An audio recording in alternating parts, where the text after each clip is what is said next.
Oke, assalamualaikum warahmatullahi wabarakatuh. Eh, Ketemu lagi sama aku. Di sini kita bakal belajar tentang algoritma atau struktur kondisi. Jadi struktur kondisi itu ada apa ya? Percabangan gitu. Ada ketika kondisinya yes kemana, kalau kondisinya no kemana gitu. Jadi suatu kondisi kan menghasilkan suatu nilai boolean gitu, true atau false. Nah, kalau misalkan true itu kemana, kalau false itu kemana gitu. Nah, itu yang dinamakan struktur kondisi. Contohnya misalkan kita ada suhu nih, inputnya suhu. Lalu kita ada kondisi kalau suhunya kurang dari 20, print bawa jaket. Nah, berarti ini merupakan contoh dari struktur kondisi kan. Ada kondisinya, ada prosesnya gitu, ada instruksi ketika true. Nah, pseudocode-nya kayak gini. Kalau misalkan kita implementasikan ke dalam bahasa sih itu kayak gini.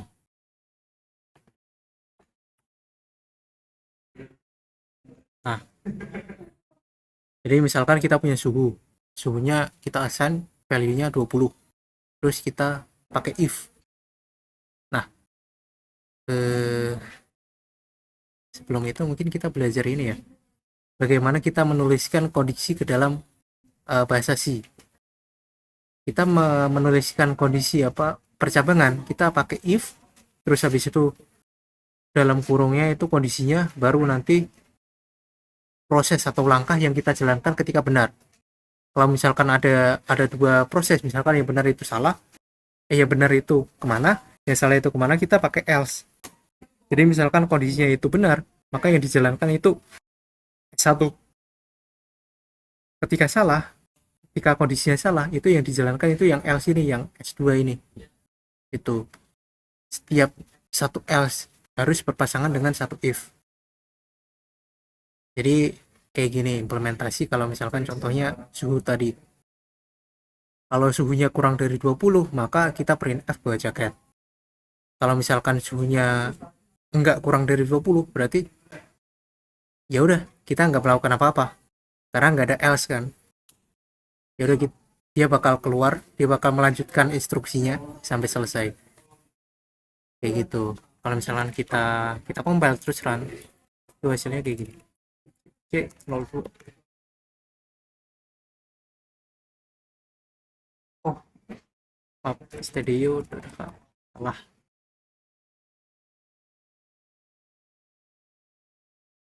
Nah, dia nggak mengeluarkan apa-apa kan, dia nggak menampilkan bawah jaket nih karena suhunya itu 20.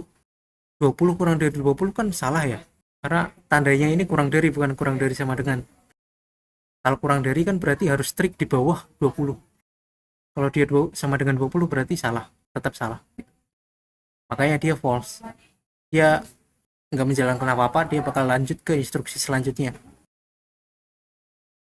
Misalkan kita kasih else nih, printf nggak usah bawa jaket, kayak gini. Nah, kelihatan yang di print itu yang setelah else ini, karena kondisi kita itu false, kondisi kita itu salah, makanya dia menjalankan instruksi yang di dalam else ini. Nah, mungkin kalian bertanya-tanya, gimana kalau instruksinya itu lebih dari satu? Kalau instruksinya lebih dari satu, kita bisa pakai kurung perawal. Jadi nanti instruksinya kita masukkan ke dalam kurung perawal ini. Berarti artinya kalau misalnya kondisinya kita true atau benar, dia bakal menjalankan semua instruksi yang di dalam kurung perawal ini. Kalau misalkan printf lagi ingin printf suhu kurang dari 20. Nah, kalau misalkan benar, berarti dia bakal menjalankan ketiga printf ini. Jadi dia bakal menampilkan bau jaket, dingin, lalu suhu kurang dari 20. Coba kita ganti nilai dari suhunya itu 15. kelihatan yang ditampilkan itu 3 printf ini kan, karena kondisi yang saat ini, kondisi yang di atas yang di if ini dia benar, karena suhunya kurang dari 20 kan, 15 kurang dari 20, makanya dia benar. Jadi dia menjalankan semua blok, semua instruksi yang di dalam kurung kerawal. Seperti itu. Di else pun sama, kalau misalkan kita punya beberapa instruksi, kita bisa update dengan kurung kerawal kayak gini, ataupun cuman satu instruksi misalkan kayak gini, itu juga nggak apa-apa, nggak masalah. Tapi kalau cuman satu instruksi ya bebas sih, itu sesuai dengan style masing-masing. Kalau satu instruksi ya cuman satu, nggak pakai kurung kerawal juga nggak apa-apa, kalau pakai juga nggak apa-apa, tergantung style masing-masing. Seperti itu.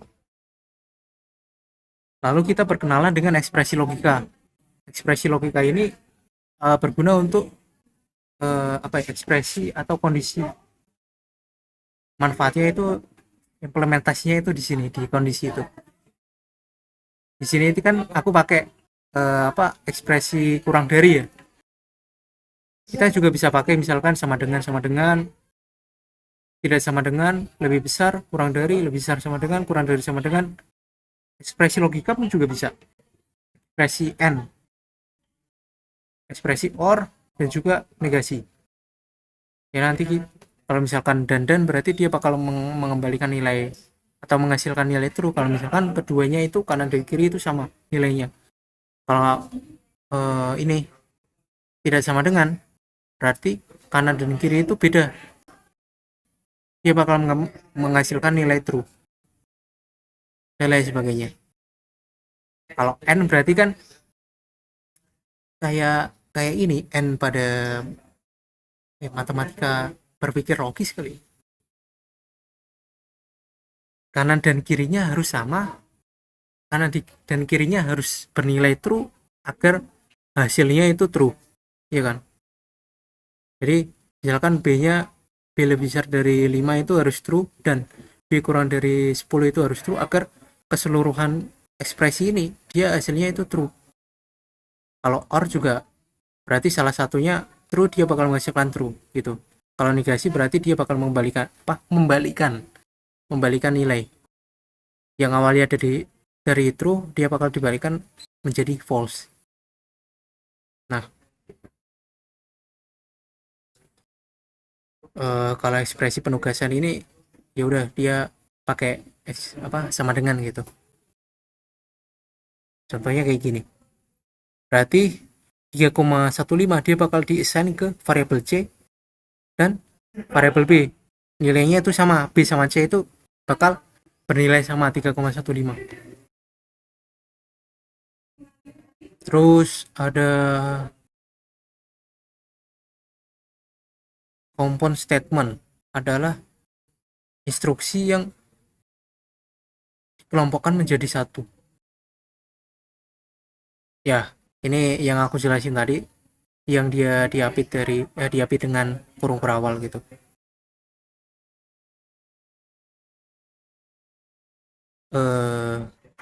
Ada juga multiple if. Jadi misalkan kayak gini. Apabila suhunya kurang dari 20, maka cetak ini. Kalau misalkan suhunya kurang dari 35, suhu kurang dari 35,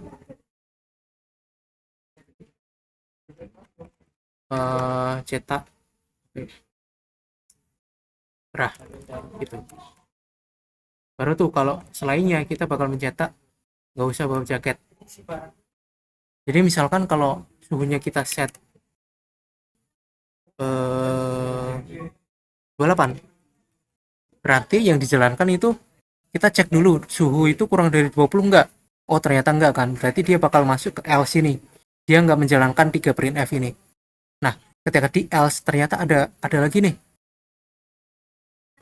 perkondisian, kita ngecek lagi suhunya kurang dari 35 enggak.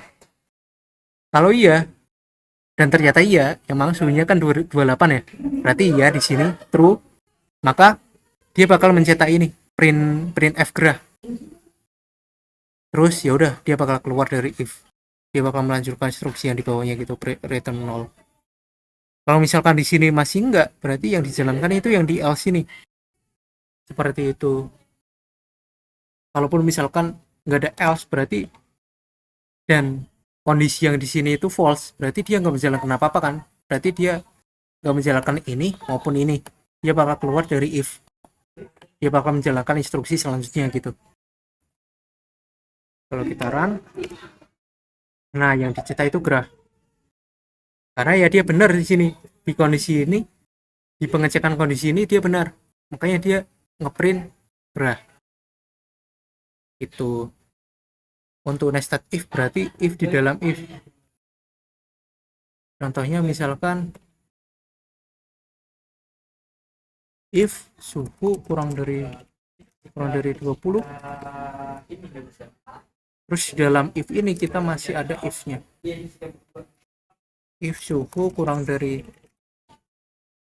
35, printf gerah, else printf lalu dunia atau apapun itulah, printf lagi di sini hello world. Nah, berarti kalau kayak gini programnya akan berjalan. Yang pertama dia bakal mengecek kondisi yang atas, yang paling atas, if yang paling luar, suhunya kurang dari 20 enggak, karena kita punya, kalau misalkan kita set ya 18 saja. Nah, karena suhunya 18 berarti dia true kan di sini. Dia bakal menjalankan blok di dalam kurung kurawal ini. Nah, ternyata di dalam kurung kurawal itu ada if lagi. Berarti kita bakal mengecek kondisinya lagi tuh. Suhunya kurang dari 35 apa enggak? Oh, ternyata iya, 18 kan kurang dari 35 tuh. Berarti dia bakal mencetak gerah, lalu else-nya nggak bakal dijalanin kan, dia bakal menjalankan instruksi selanjutnya, yaitu ini, print hello world. Berarti nanti yang ditampilkan itu gerah terus new line hello world. Kalau kita run, hasilnya sama kan, gerah dan new hello world, seperti itu. Oke, karena materinya udah kelar, mungkin cukup sekian pertemuan gua. Apabila penjelasanku kurang jelas atau mungkin sulit untuk dipahami, aku mohon maaf.